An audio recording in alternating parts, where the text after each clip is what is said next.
Queridos, nós vivemos numa época muito complicada, há uma pressão muito grande que está sobre o mundo hoje. Por todo lado que você vai, você vê uma pressão dos tempos, uma pressão terrível espiritual. Isso é óbvio porque o tempo da partida da igreja está chegando. O momento do arrebatamento está muito próximo. Nós estamos voltando para casa, irmãos. Nós estamos voltando para o lar. E é claro que é toda essa pressão. Apocalipse diz que é por conta do pouco tempo que resta para o inimigo agir neste mundo. E ele está pressionando mesmo. Ele está botando pressão. Agora, eu não acredito que a igreja de Cristo, ela vai deixar este mundo como que exprimida. Ela não vai deixar este mundo com uma voz de lamento, não é? Como alguém que está fugindo de medo de uma situação pior. A igreja será tirada deste mundo, a igreja de Cristo, ela será tirada deste mundo triunfante, poderosa e cheia do Espírito Santo. Por isso, por todos os lados que você vai e ouve homens de Deus, você percebe claramente que uma voz tem se falado num grande avivamento. A vinda de Jesus, a segunda fase da segunda vinda de Cristo, ela se dará num momento de grande aperto para Israel, não é? Israel ele vai se encontrar em uma grande dificuldade antes que Cristo venha para Israel, mas a igreja não.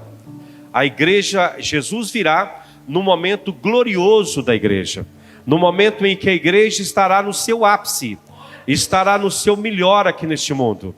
Será o momento do triunfo da noiva, não é?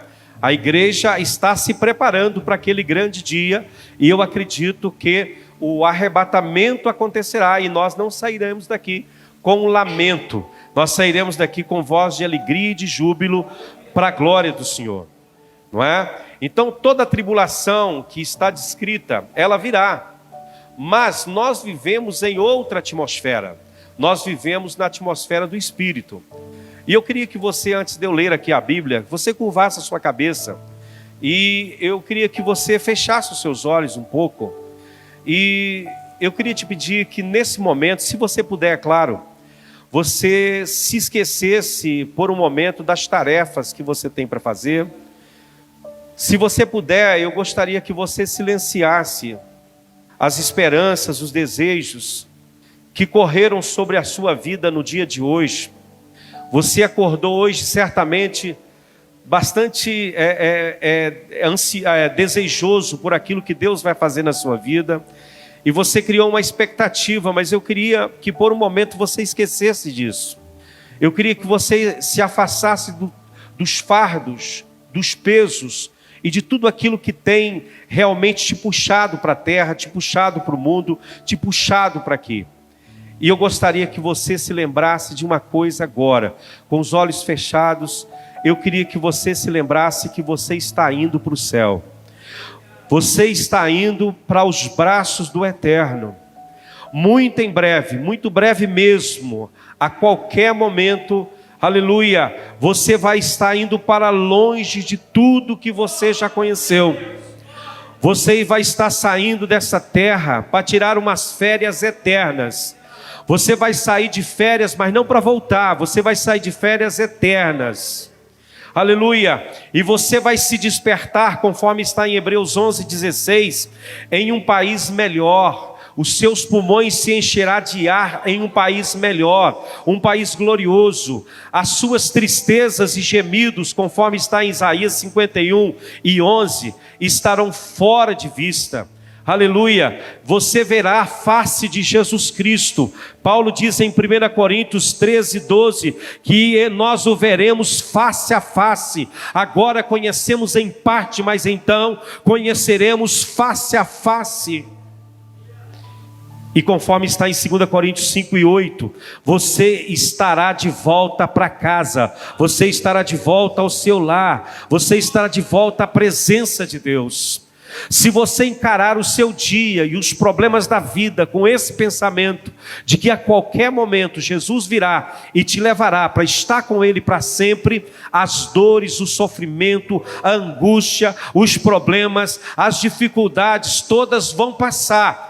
e você vai ver que Deus, Ele vai te trazer para um lugar aonde a tristeza não chega e aonde você pode viver esta experiência ainda hoje, aqui nesta vida, para a glória de Deus. Louvado seja o nome de Jesus. Eu quero que você agora abra os seus olhos e abra a sua Bíblia também. Abra no livro de Mateus, capítulo 27, versículo 46 a 51. Eu quero o verso 51, mas eu vou ler a partir do 46, porque dá o contexto, dá o pano de fundo, e eu não vou precisar fazer isso. Diz assim o texto aqui, em Mateus capítulo 27, 46 a 51. A partir do meio-dia houve trevas sobre toda a terra até as 3 horas da tarde. Por volta de 3 horas da tarde, Jesus clamou em alta voz, dizendo: Eli, Eli, lama sabactani. Isso quer dizer: Deus meu, por que me desamparastes? E alguns do que ali estavam diziam: Ele chama por Elias. E logo um deles correu e buscou uma esponja e, tendo-a embebido em vinagre, colocou-a na ponta de um caniço e deu-lhe de beber. E outros, porém, diziam: Espere, vejamos se Elias vem salvá-lo. E Jesus, clamando outra vez em alta voz, entregou o Espírito. E eis, esse é o verso que eu quero, e eis que o véu do santuário se rasgou em 2 partes, de alto a baixo, e a terra tremeu e as rochas se partiram. Amém? Queridos e queridas, eu quero somente essa parte, que numa outra versão diz assim: no mesmo instante, o véu do santuário rasgou-se em 2 partes, de alto a baixo. O objetivo de nossa meditação nessa noite é chamar você, é trazer você para uma realidade, né? Jesus Cristo, Ele está nos céus, Ele não está na sepultura. Pastor, mas eu já sabia disso. Pois é, só estou te lembrando. O que eu vou falar aqui talvez não seja algo novo, mas eu quero que você se lembre disso.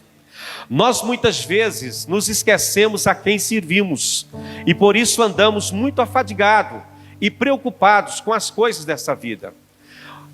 Jesus está vivo, irmãos, e Ele está conosco, e isso é maravilhoso, amém? Os recursos de nosso Senhor Jesus Cristo, quando Ele estava aqui neste mundo, vieram de Deus. Deus era a fonte, o Pai era a fonte de tudo que Jesus precisou e dependeu aqui neste mundo. Jesus viveu aqui em total dependência de Deus, em total dependência do Pai, né? E Ele viveu voluntariamente nessa dependência, porque também Ele era Deus.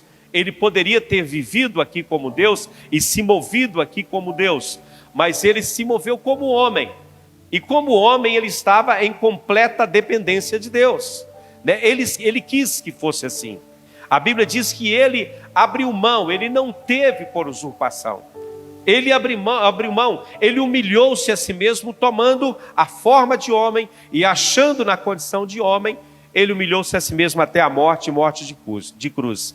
Então, Ele recusou a ter qualquer outro tipo de recurso aqui neste mundo que não viesse de Deus, do seu Pai. Toda a sua suficiência vinha do Pai. Ele não tinha outra fonte. Toda a fonte dele era o Pai. Amém? Tudo que ele precisava, ele extraía do céu. Ele extraía de Deus. Ele nunca buscou neste mundo uma solução para qualquer problema. Os seus problemas e aquilo que ele enfrentava e se deparava no dia a dia, as soluções ele buscava do Pai. Ele esperava um comando do céu para ele agir aqui na terra. E quando nós estamos em união com Jesus, o Cristo ressurreto, não é? O Espírito Santo, ele nos conecta a Cristo, e os céus, ele passa a ser o lugar da nossa suficiência. Todo cristão que está conectado a Cristo, está conectado aos céus. E a sua fonte de suficiência não vem da terra, mas dos céus. A sua fonte de prazer e alegria não vem deste mundo, mas de Deus. Tudo que você for fazer, você precisa consultar os céus. Jesus foi o nosso exemplo nisso. Amém? Agora, isso significa o quê? que todos os recursos sobre os quais o Senhor Jesus viveu estão à nossa disposição hoje. Tudo que o Pai ofereceu a Cristo, hoje pelo Espírito Santo, está à disposição da igreja do Senhor. Então a igreja do Senhor não é fraca, ela é forte, atuante e poderosa. A igreja do Senhor nunca foi mais forte do que é hoje. E ela nunca foi diferente do que é hoje, porque ela é de Cristo, ela é do céu. A igreja veio do céu. Você entende isso, irmãos? Amém? A igreja não é do pastor fulano de tal, do pastor Beltrano. A igreja é de Deus, a igreja é do céu. Ela é celestial. Qualquer homem que querer meter a sua mão nisso que é de Deus, ele está contaminando o sagrado. Ele está contaminando aquilo que é sagrado. Então, esses recursos secretos, isto é, desconhecido dos homens, que Jesus utilizava, está à nossa disposição. Como é que você sabe, pastor? Porque está na Bíblia. Em 1 Coríntios capítulo 2, versículo 19, Paulo disse assim: as coisas que o olho não viu, e o ouvido não ouviu, e não subiram ao coração do homem, são as que Deus preparou para aqueles que o amam. Aleluia! Isso aqui não está falando do futuro, irmãos. Isso aqui está falando do passado. Porque as coisas que o olho não viu, e o ouvido não ouviu, e não subiu ao coração do homem, é tudo aquilo que Deus em Cristo fez neste mundo. E é exatamente isso que está à disposição da igreja. Você está entendendo aí? Amém? Então, ao seu dispor, tem um arsenal poderoso que foi usado pelo seu Cristo. Mas nós muitas vezes, por conta da nossa falta de visão, não conseguimos enxergar e viver nessa atmosfera. Nós lutamos com a força do braço.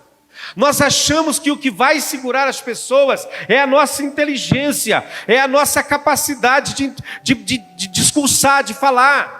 Irmão, se a sua mensagem não vier do céu, ela não alcança o coração dos homens. Ela pode alcançar o intelecto dos homens, mas não alcançará o coração das pessoas. Louvado seja o nome do Senhor. As pessoas ao redor de Cristo, elas ficavam absolutamente na escuridão. Quanto à fonte de poder, eles perguntavam para Cristo: de onde vem esse poder? Com que autoridade? Ah, ele faz isso em nome do Beelzebul lá. É por isso que ele expulsa os demônios. Ele faz isso, faz aquilo. Não é? Vai perguntar o mesmo para os discípulos: no poder de quem que vocês fizeram isso? E o que eles vão dizer? É no nome de Jesus que vocês crucificaram. É que esse hoje está saudável. É no nome dele. Aleluia. Havia um relacionamento secreto entre Jesus e o Pai. E isso impressionava as pessoas. Isso hoje na vida de um crente, irmãos, deixa as pessoas sem saber. As pessoas vão olhar para você, se você tem uma vida secreta com Deus, as pessoas vão olhar para você e vai falar: como assim? Como assim? Porque ele? Porque isso está acontecendo com esse fulano, com essa fulana. Deixa eu te dizer, isso tem a ver com vida secreta com Deus. É a sua intimidade com o Senhor que marca o passo, aleluia, dessa sua caminhada e dessa sua vitória. Aleluia, bendito seja o nome do Senhor. Jesus tinha um conjunto inteiro de recurso ao seu comando que ninguém mais possuía, mas que a igreja possui. Aleluia. Ele podia dar ordem para o vento e o vento parava. Ele podia dar ordem para a tempestade e ela cessava. Ele podia mandar os demônios embora e eles iam. Ele podia colocar as mãos sobre os doentes e eles eram sarados. Havia uma voz de comando em Cristo que os homens não entendiam.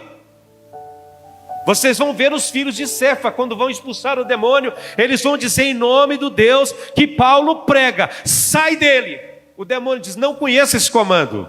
Eu sei quem é Jesus, eu sei quem é Paulo, mas vocês eu não sei, eu não conheço a voz de comando de vocês. Aleluia. Vocês estão aí, irmãos? Aleluia. O conhecimento de Cristo era um conhecimento que estava muito além do entendimento humano. E hoje sobre a igreja expôs a inteligência de Cristo, a inteligência do Senhor. Por que eu estou dizendo isso? Já vamos caminhar para o meio da minha mensagem, onde você vai entender por que eu estou dizendo tudo isso. Aleluia. E é por causa disso que Jesus viveu uma vida secreta, uma vida no seio do Pai. Ele sempre dependia do Pai, os seus recursos vinham do Pai. E se nós vivemos em união com Jesus, uma união espiritual com Jesus, aleluia, pelo Espírito Santo, os mesmos recursos estarão ao nosso dispor. Estarão ao nosso dispor. Aleluia. Olha as palavras de Paulo em Efésios 1:3. Bendito seja o Deus e Pai de nosso Senhor Jesus Cristo, que nos abençoou com o quê? O verbo abençoar está no passado. Com todas as bênçãos espirituais, onde? Nas regiões celestiais. Você é abençoado, sim ou não? Quantos são abençoados aqui nessa noite? Irmão, você tem a bênção de Deus sobre você. Aleluia. Agora veja bem que Paulo ele faz distinção. Bendito seja o Deus e Pai. Ele poderia ter dito só Deus ou Pai. A gente entenderia bem, não é? Mas Paulo quer dizer Deus e Pai. Porque como Deus, Ele tem poder para fazer. E como Pai, Ele tem desejo de fazer. Ele tem vontade de fazer. Ele quer fazer. Aleluia. Louvado seja o nome do Senhor. Quando você fala de Deus, você fala de alguém que tem poder. Quando você fala de Pai, você fala de alguém que tem boa vontade. Um pai sempre dá boas coisas aos seus filhos, sim ou não? Então como Deus Ele pode, como Pai Ele quer. Aleluia. Então toda a bênção está à sua disposição, você é do Senhor. Quando eu falava dessa verdade ali na Etiópia, eles começaram a dançar e a pular dentro disso. E um deles disse assim: olha, isso é libertador. Porque nós achávamos que esse poder não estava ao nosso dispor. Mas hoje que sabemos, nada vai parar a gente aqui. Perseguição, tribulação, angústia, problema, seja o que for. Aleluia.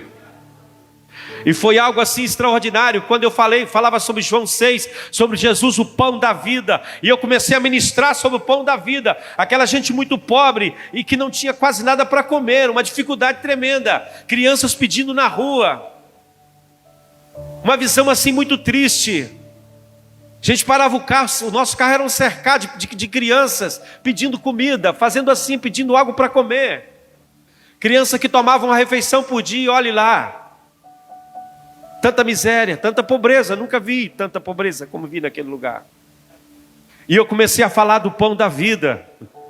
E o olho daquelas pessoas brilhava. E eles disseram: nós podemos não ter o pão deste mundo, mas nós temos o pão da vida. Nós somos seguidores do pão da vida. Quando eu disse: olha, Moisés não deu pão para vocês, mas o meu Pai, diz Jesus, vos deu pão. Eu sou o pão da vida, porque o verdadeiro pão é aquele que desce de Deus e alimenta o mundo.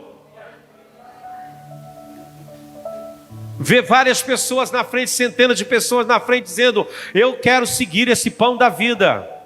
Eu quero ser seguidor do pão da vida. Isso mudou a nossa mente. Queremos pensar diferente. Aleluia. O Evangelho tem esse poder libertador e transformador, irmão. Se você entender o poder do Evangelho, isso muda a sua vida. Você se desliga da terra e liga no céu. E você vai ser sustentado por Ele. Ele te sustenta. Mas temos que aprender, irmãos, a viver para usufruirmos disso que Deus tem para nós. Nós temos que aprender a viver em intimidade com Deus. Isso não é de graça. Jesus passava horas e horas em oração, noites inteiras. Ele poderia ter escolhido os seus discípulos assim um por um a dedo, mas ele orou uma noite inteira antes de escolher discípulos. Ele poderia ter feito tantas coisas, mas você vai ver ele orando o Pai. Lá no túmulo de Lázaro você vai ver Pai. Ele vai dizer: Pai, eu sei que sempre me ouves, mas para que esse saiba que tu me enviaste, manifesta a tua glória. E tendo dito isso, diz para Lázaro: Lázaro, sai para fora. E Lázaro veio para fora. Aleluia, louvado seja Deus. Ele tinha uma vida de comunhão com o Senhor, que às vezes falta em nós.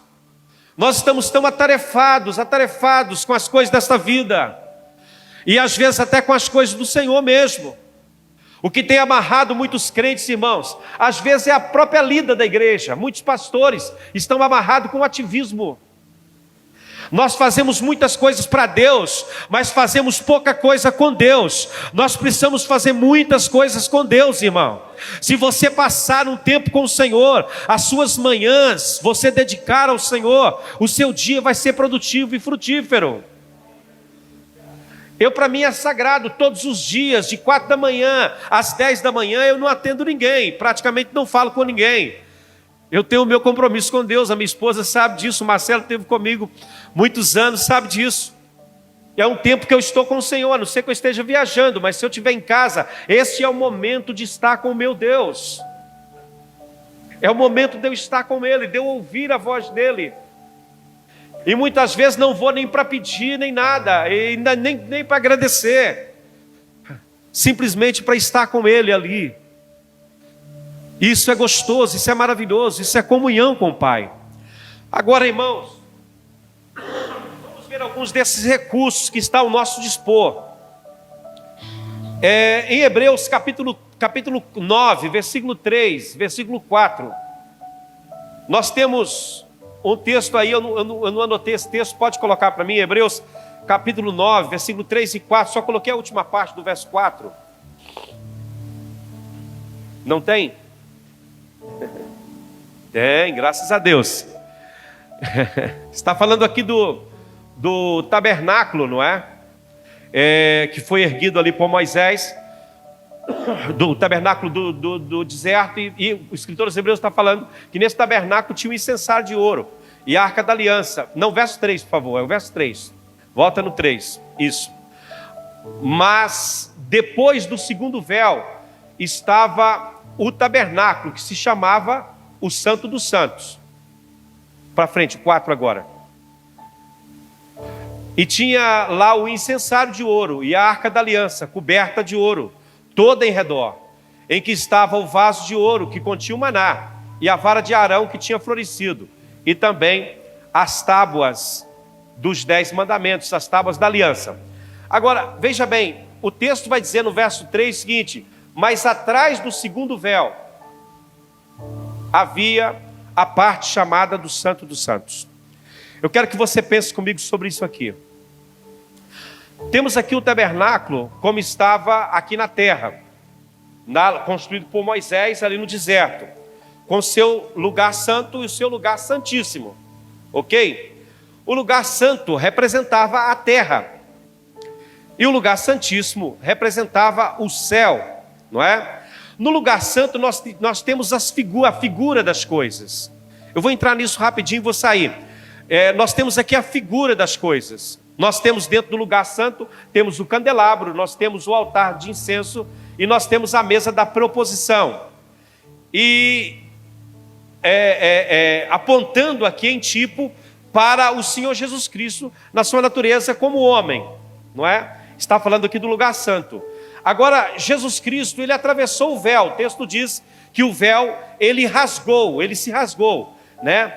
Para o lugar das realidades futuras. Agora não estamos falando mais daquilo que é representativo, porque todo o tabernáculo ali tem uma tipificação de Jesus. Quando a gente olha para o cuidado de Deus com o tabernáculo, a gente pensa que Deus tinha algum cuidado com aqueles tecidos e madeira. Não era nada disso.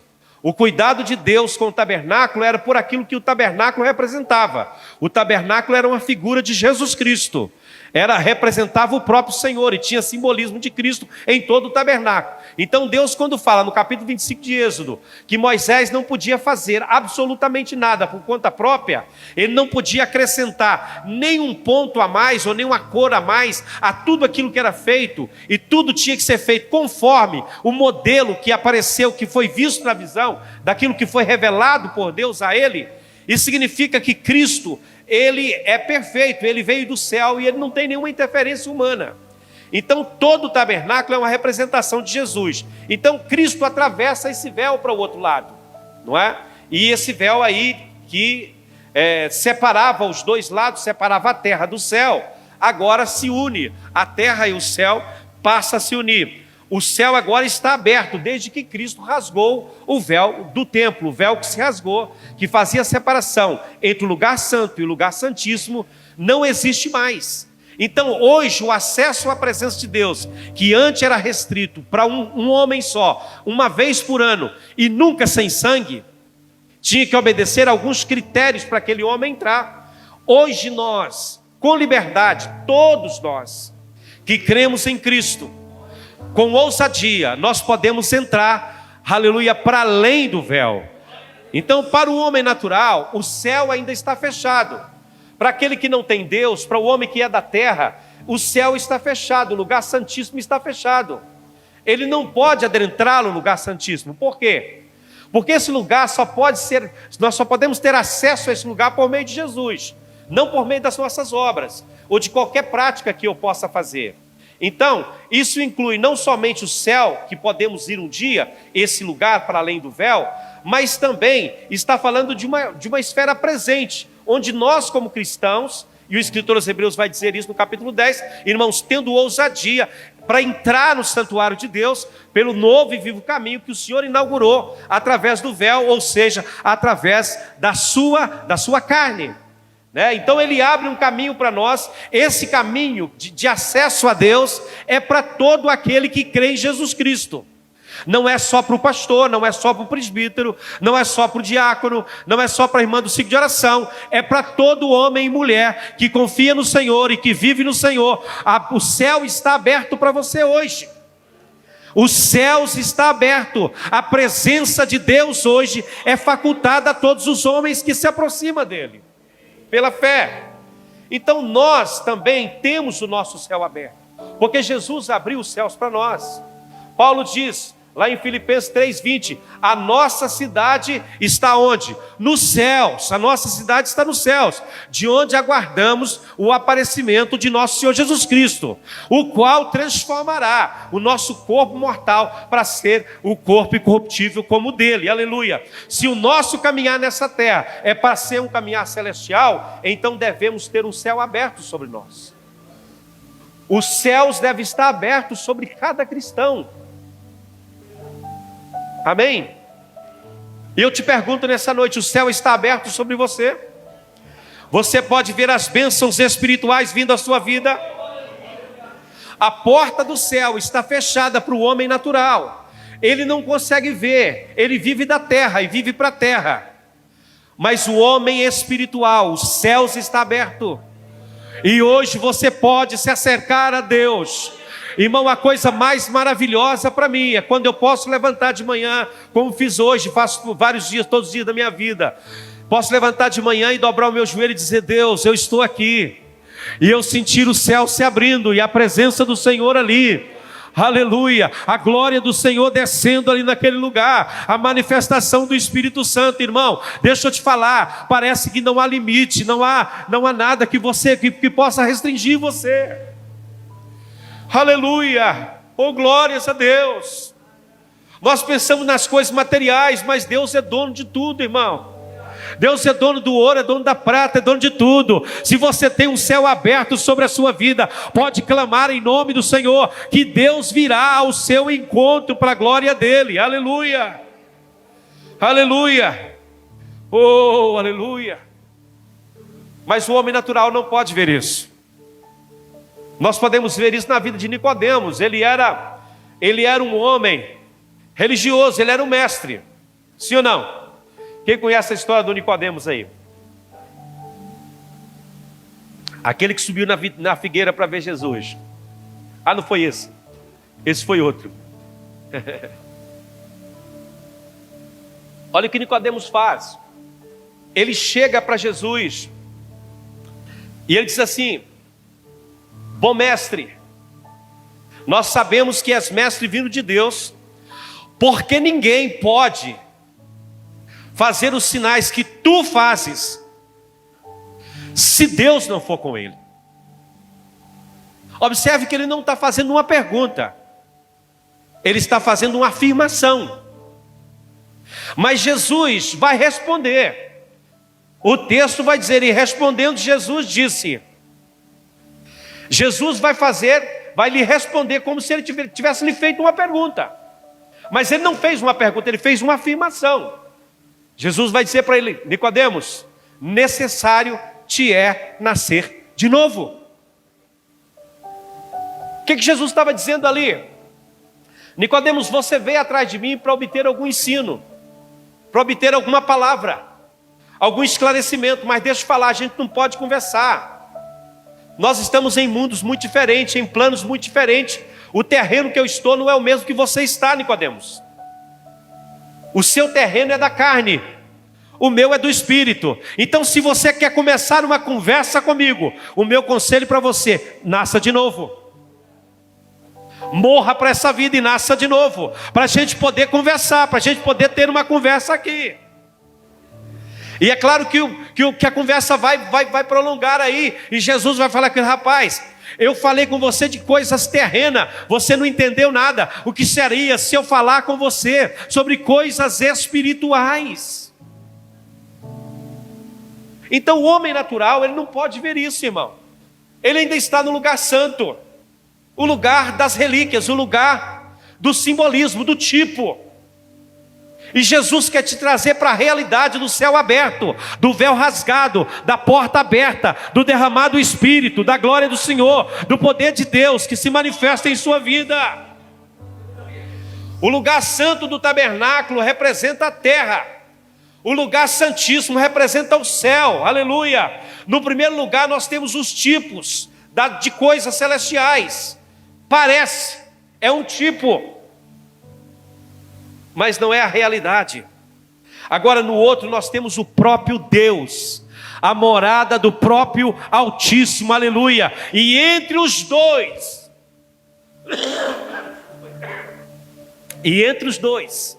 separando a terra do céu, separando o lugar santo dos santos, estava o quê? Estava o quê, irmãos? O véu, irmãos, estava lá o véu. O véu estava lá. E a morte, ela encontraria qualquer pessoa que atravessasse para o outro lado.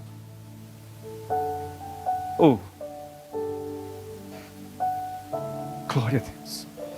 Qualquer pessoa que tentasse se aproximar de Deus, atravessando o véu, morreria. Até o sumo sacerdote tinha que ir com muito cuidado.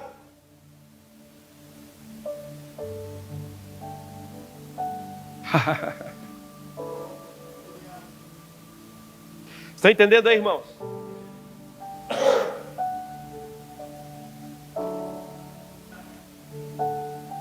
Na carta aos Hebreus, capítulo 10, versículo 20, nós temos lá escrito que além disso, esse véu era um tipo da carne de Jesus. Existem dois lados na pessoa de nosso Senhor Jesus Cristo, irmão. Existe um lado terreno, em direção à terra, que contata os homens.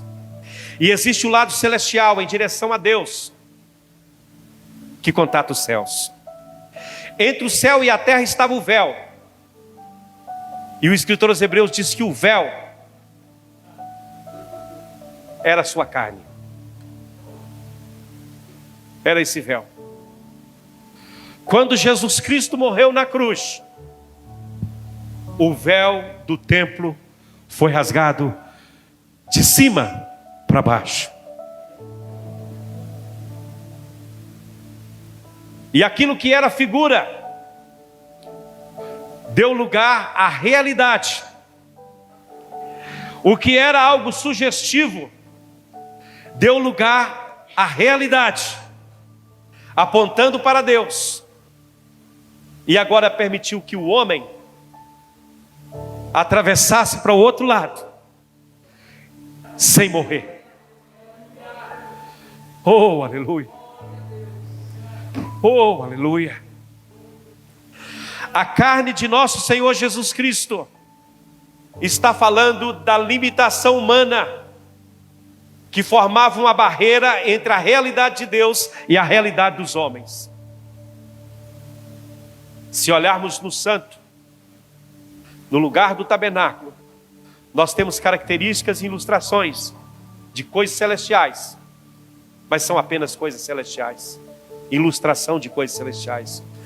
Todo o Velho Testamento, se você estudar o Velho Testamento, nos dá lições objetivas a respeito disso, pois o homem, por natureza, não pode entrar nas realidades divinas.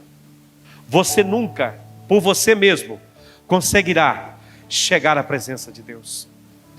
Por melhor cristão que você seja, por mais boas obras que você pratique, por melhor homem que você seja, marido, filho, pai, esposa, mãe, por melhor que você seja como ser humano, o seu melhor para Deus é trapo de imundícia. A justiça do homem é como o trapo da imundícia. A única justiça aceite por Deus é a justiça de Cristo. Lá no livro dos Salmos diz que a justiça e a misericórdia se beijarão. Aonde que a justiça e a misericórdia se beijou? Na cruz do Calvário, quando o véu foi rasgado. Aleluia! A misericórdia de Deus e a justiça de Deus se encontraram ali, sobre a pessoa de Jesus, e o caminho foi aberto para Deus. Hoje você tem o céu aberto, irmão. Aproveite isso, desfrute disso. A minha maior tristeza é que a gente vive como miseráveis, tendo coisas celestiais ao nosso dispor. Vivemos correndo atrás dessa terra, das coisas dessa terra. Oh, aleluia.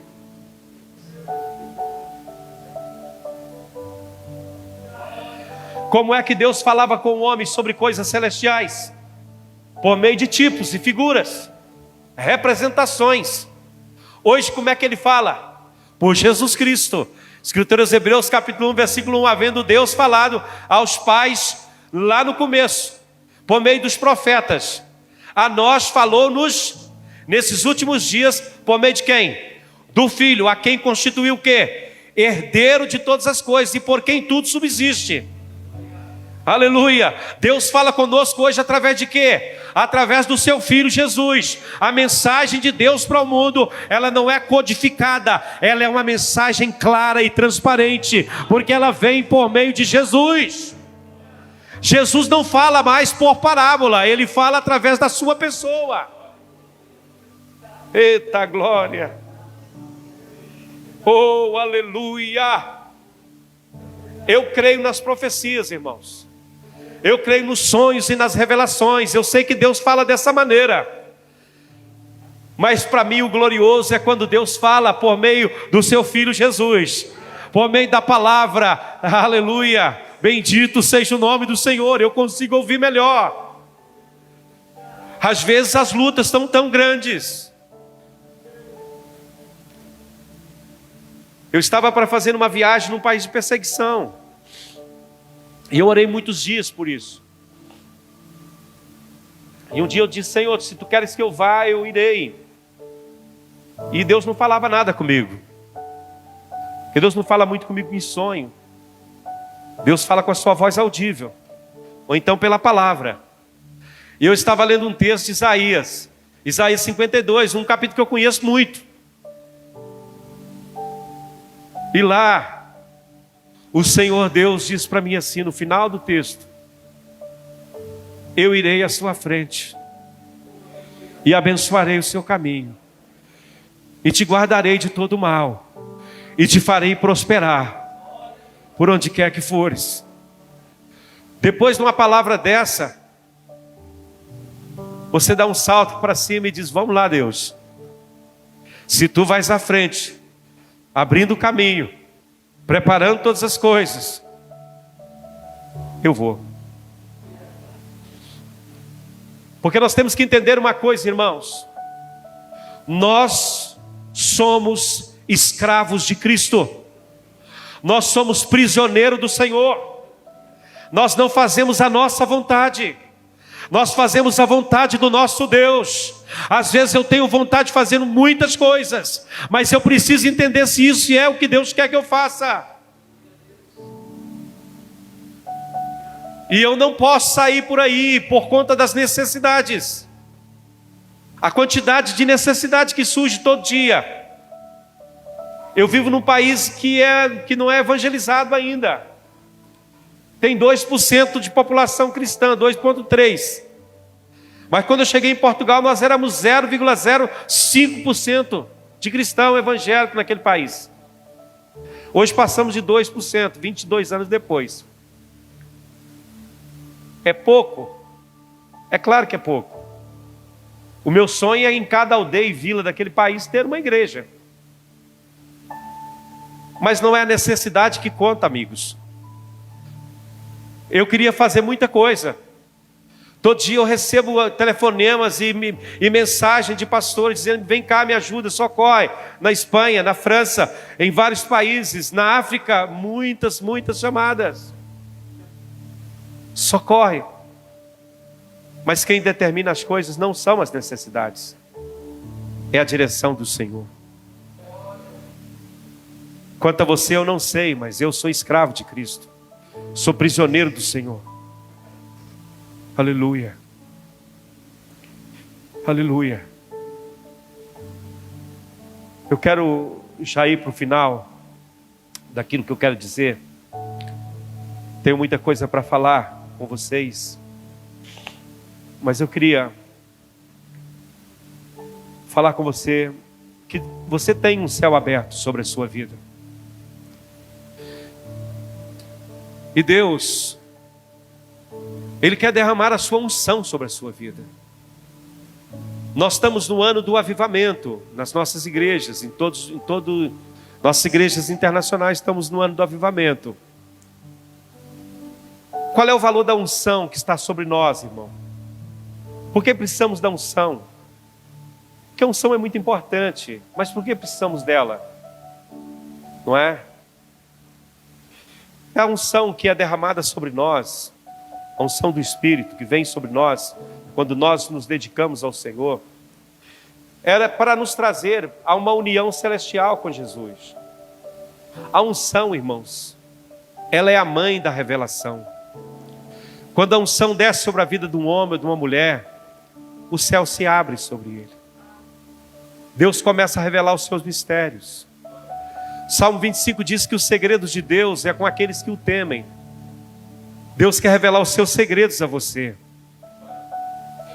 O Senhor Jesus, Ele diz em João, capítulo 16, 12 a 15, não vou ler todo o texto, mas Ele vai dizer em suma o seguinte: quando o Espírito Santo vier, Ele vai guiar vocês a toda a verdade.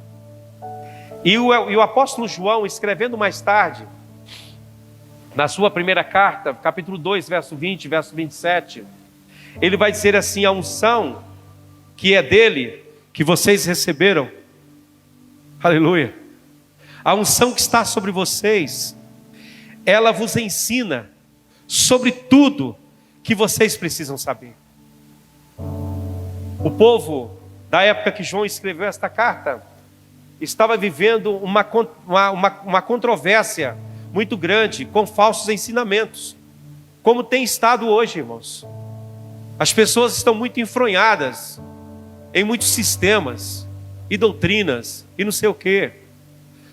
Eu estou interessado em relacionamento com Deus, porque a doutrina, ela divide as pessoas muitas vezes, mas a unção, ela nos aproxima, porque quando a unção de Deus está sobre a sua vida, querido, as cadeias são quebradas. Se a unção está na sua vida e na minha, a Bíblia diz que a unção quebra o jugo, ela despedaça todas as diferenças. Amém? Muitas vezes nós estamos trabalhando em prol disso ou daquilo, desse ponto de vista ou daquele.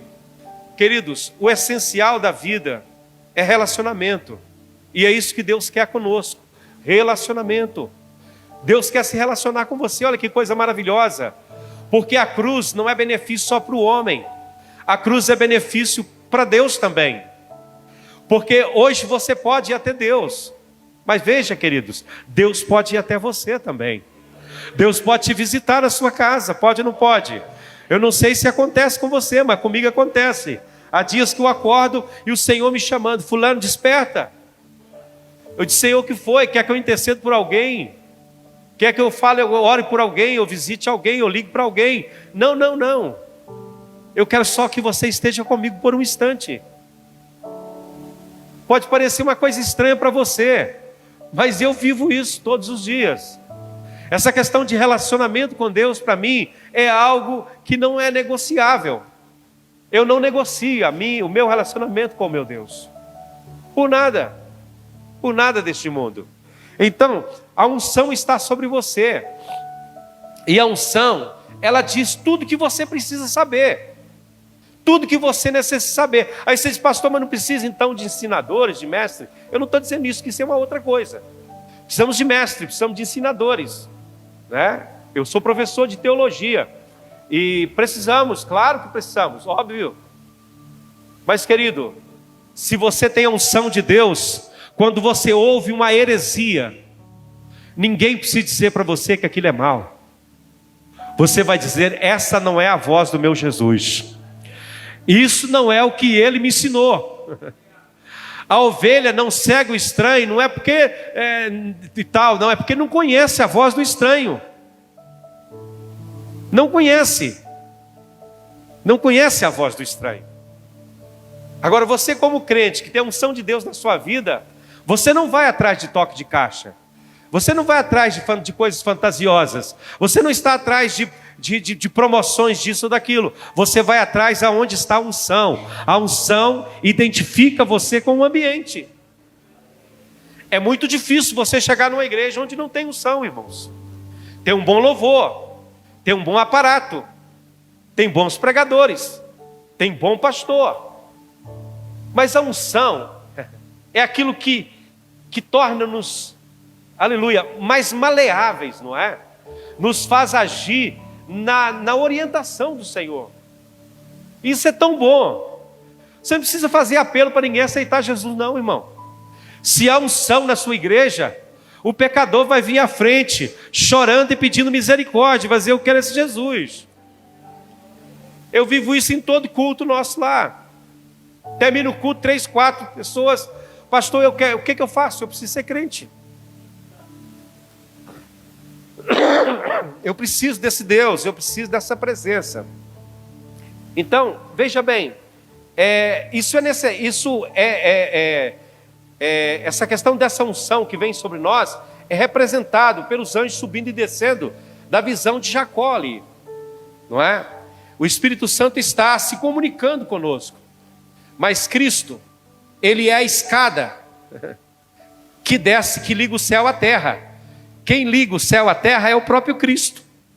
Ele diz, eu sou o caminho, a verdade e a vida. Ninguém vem ao Pai que não seja por mim, aleluia.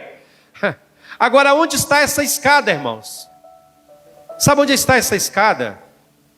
Ela não está no mundo. Porque nós achamos o seguinte, não, ela está no mundo e à disposição de todos. Essa escada está no coração do crente. Aleluia. É a conexão entre você e o Senhor. A escada está estabelecida em nossos corações. O Espírito Santo se move em relação a Cristo para nos trazer em comunhão com Ele, para nos levar a essa comunhão gostosa. Ele entra em nossos corações, Ele move em nós. Ele move em nós. Eu não sei se você já teve essa experiência de estar ministrando para alguém, evangelizando uma pessoa, e a pessoa está resistente à palavra, e você segue falando, e de repente parece que algo descortina assim. Esses dias eu tive uma experiência fantástica com isso. Falando de Jesus para uma pessoa, parecia que eu estava falando para uma parede. A palavra parece que não entrava. Aí de repente, como que se o céu abrisse. A pessoa virou para mim e disse, é assim então? Eu falei, é simples assim. Agora eu entendo que eu não preciso fazer nada para a minha salvação. Tudo que tinha sido feito já foi feito. Cristo já fez. O que o olho não viu, o coração do homem não viu, o que Deus preparou para nós, não só aqui, mas na eternidade. Ela disse, agora eu entendo que a única coisa que eu tenho que fazer é acreditar no sacrifício de Jesus. E os meus pecados serão perdoados. Mas não é perdoado todo dia, é perdoado de uma vez para sempre. Deus, quando levou o seu pecado na cruz, Ele não levou somente os que você já cometeu, mas os que você vai cometer também. Ele já te perdoou. Você já é livre. Livre para pecar. Paulo diz, então vamos usar dessa liberdade para pecar. Paulo diz, não. Como é que você que nasceu, já nasceu para uma nova vida, vai voltar a praticar coisa errada? Então isso significa que você não nasceu. Então aí, estamos nos lugares celestiais, irmão, sim ou não? Porque estamos em Cristo. Você está sentado aqui nessa cadeira, mas você não está aqui, querido. Você está sentado com Jesus nas regiões celestiais. É ali que está tudo. O que você precisa? Tudo, irmão. Tudo. Aleluia. Aleluia. Assim entendemos que o que quer dizer receber tudo diretamente de Deus em Cristo é exatamente ter esse céu aberto. É você receber direto do trono de Deus. Tem coisa mais gostosa do que isso? Do que você comer aquele pãozinho quentinho, saído na hora. Quem já morou na roça aí, aquela broa que a sua avó fazia. Uau! Cortava assim o queijo derretendo ainda. Não é bom? Do que você comer aquela que vem no pacotinho. Empacotadinha. Nós precisamos de buscar, de ter essa ligação direta com o Senhor. Amém? Nós somos chamados para viver essa vida de avivamento. Avivamento, irmãos, nada mais é do que ensaio. Quando Deus traz avivamento à sua igreja, é porque a igreja está saindo dos trilhos. Você deveria estar indo para o céu, mas você está querendo o mundo. Você está gostando da terra. Você está gostando de dinheiro. Você está gostando dos prazeres. Você está gostando da farra. É tão cômodo, não é, irmãos? A gente ter uma vida tranquila é tão cômoda. Mas aí Deus quer te tirar disso, porque isso vai te levar para outros lugares. E aí Deus traz o avivamento. E o avivamento nos leva ao arrependimento. O arrependimento nos leva a uma mudança de vida. E essa mudança nos traz para mais perto de Deus. Você começa a clamar a Deus como nunca antes. Aleluia. Olha, queridos, a obra da cruz está terminada. Você não precisa fazer mais nada para abrir os céus. O céu já foi aberto. O véu já foi rasgado. O acesso à presença de Deus já é realidade hoje. Aleluia. O véu está rasgado, o caminho está aberto. O que você está esperando? O escritor aos Hebreus, o apóstolo Paulo, ele vai dizer, olha, irmãos, tendo, pois, ousadia, coragem. Não é só para dar uma espreitadela, como diz o português, não é? Mas é para você entrar com ousadia. Entrar no Santo dos Santos. Entrar onde está, aleluia, a própria presença de Deus. Você tem coragem de fazer isso hoje, entrar na própria presença de Deus? Aleluia. O seu Cristo já está lá, irmão. Se você está nele, logo você está lá também. Tem como você fugir disso. Amém? Paulo diz que todas essas coisas nos são dadas nele. Nele. Amém? É nele, querido. É nele. Vamos ficar de pé? Vamos orar? E esta unção que nos ensina é uma unção que vem dele. Às vezes nós pensamos em avivamento naqueles cultos barulhentos, não é? Eu não sou contra isso não, eu sou bem pentecostal. Eu gosto do fogo. Eu gosto do aviãozinho. Às vezes eu faço lá no meio dos irmãos lá de África, eu tive que fazer aviãozinho, porque eles fazem. Eu vi que esse negócio de aviãozinho não é moda brasileira, isso veio importado de outro lugar. Porque lá eles dançam e fazem aviãozinho, e sambam, e roda no poder, e sapateia no poder. E eles disseram que nunca passou um missionário brasileiro nem português lá na terra deles. Então, se eu fui o primeiro, eu de certeza que não levei o aviãozinho para lá. Mas ele já estava lá. Ele já estava lá. Eu gosto desse negócio. Agora, deixa eu te falar, isso não é por... Você não precisa fazer isso para Deus, porque Deus não está nem preocupado com isso. Não é? A gente faz por causa da gente mesmo. Né?